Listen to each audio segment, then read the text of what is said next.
Welcome to the Banker Lamp. Please enjoy the video. You start by verifying prerequisites. Open the injector with elevated rights and ensure the target process is accessible. Check for conflicting protections. Antivirus, kernel drivers, or sandboxing can block injection. Once done, capture the exact error string and injector build so you know what failed. Make a quick backup of modified binaries if applicable, then isolate the environment by closing unrelated apps. These steps stop obvious causes early, so you don't waste time on deep debugging later. Now you dive into the middle work. Switch injection methods to see if one succeeds, because the why often lies in method incompatibility. Attach a debugger and log API return codes. Create remote thread, write process memory, or NT create threadx return clues about permissions or memory layout.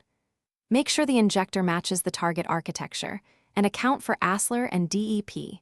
If addresses shift, adjust relocations. Once you identify a failing API or mismatch, finish by rebuilding and validating your fixes. Compile with correct flags and run the injector on a clean virtual machine to confirm success. Make sure the target process is stable after injection.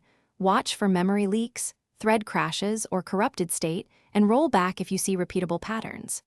If problems persist, generate a crash dump, collect logs and minimal repro steps, then analyze the dump or share it with exact errors. This focused data is the fastest route to a definitive fix.